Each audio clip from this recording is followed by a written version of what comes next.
خواتین توجہ سے سنیں کہ ہمارے ہاں بدقسمتی سے چونکہ معاشرے میں دین نہیں رہا،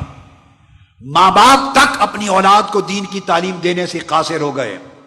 سوسائٹی بے دینی اور کفر کی آماجگاہ بن گیا ہے۔ لہذا بچیاں، خاص طور پر تحریک منہاج القرآن کے وابستگان، منہاج القرآن کی بیٹیاں، منہاج القرآن کی طالبات، منہاج القرآن ویمن لیگ کی کارکنان، بیٹیاں، بہنیں، اور آپ سب رفقا کی بیٹیاں اور بہنیں، اور امت محمدی کے ہر گھرانے کی بیٹیاں، بطور خاص میرا پیغام سنیں کہ بننا، سنورنا، خوبصورت لباس کا پہننا اور زیب و زینت، یہ سب کچھ حق ہے بیوی کا، مگر یاد رکھ لیں فقط اپنے شوہر کے لیے۔ بدقسمتی سے ہماری سوسائٹی کے حالات یہ ہیں کہ شوہر کے ساتھ گھر میں جھگڑا ہوتا ہے، فساد ہوتا ہے، نافرمانی ہوتی ہے، سرکشی ہوتی ہے، اور گھر میں میں نے بہت گھرانوں میں دیکھا ہے بعض اوقات بڑے گندے لباس کے ساتھ بیویاں پھرتی رہتی ہیں، جس لباس سے کچن کی صفائی کی، کام کاج کیا، گھر بار کا کام کیا، گھر میں نظافت کا، لطافت کا، لباس کا، زیب و زینت کا خیال نہیں کرتی، جب گھر سے باہر جانے کا وقت آتا ہے تو میک اپ کرتی ہیں، میک اپ کرتی ہیں، لباس بھی شاندار پہنتی ہیں، اور عبائے پہننے والی عبائے بھی بہترین پہنتی ہیں، اور ٹائٹ قسم کے لباس پہنتی ہیں، تو باہر جاتے ہوئے یہ زیب و زینت میں معاشرے کی بیٹیوں سے پوچھتا ہوں کس کے لیے؟ کس کے لیے؟ یہ زیب و زینت اللہ رسول نے حلال کی تھی آپ کے لیے، فقط شوہر کے لیے، جس کے لیے حلال کی تھی اسے تو یہ مہیا نہ کی، اور باہر جا کے زیب و زینت دکھانا تو حرام ہے،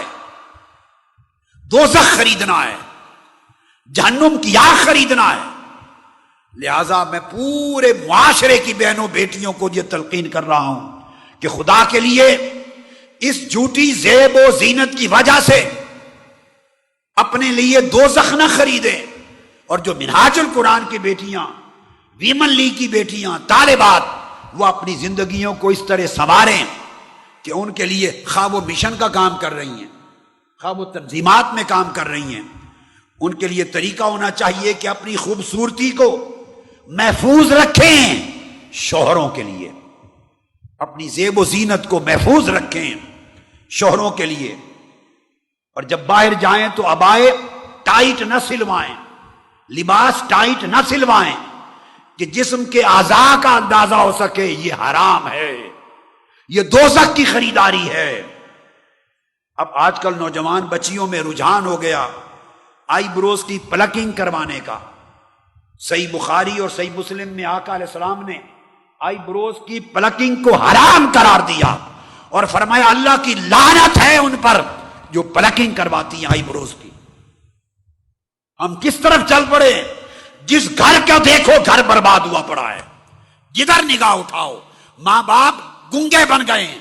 بے ضمیر ہو کے دیکھتے ہیں، گنگے، ان کی آنکھوں کے سامنے بیٹیاں غلط روش اپنا رہی ہیں، مگر انہیں توفیق نہیں کہ وہ راہ راست پر اچھی تربیت کر سکیں، بیٹیوں کو کہہ سکیں کہ پلکنگ۔ آقا علیہ السلام نے بخاری مسلم کی متفق علیہ فرمایا اللہ کی لعنت ہے پلکنگ کروانے والوں پر، اللہ کی لعنت ہے پلکنگ کروانے والے پر۔ آقا علیہ السلام کا فرمان، اس سے بڑا حکم اور کس کا ہو سکتا ہے؟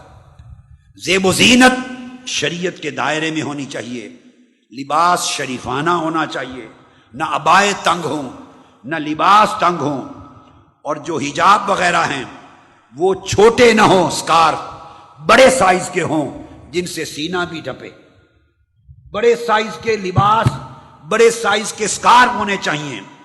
اور پھر مردوں کے ساتھ غیر فری مکسنگ نہ ہو،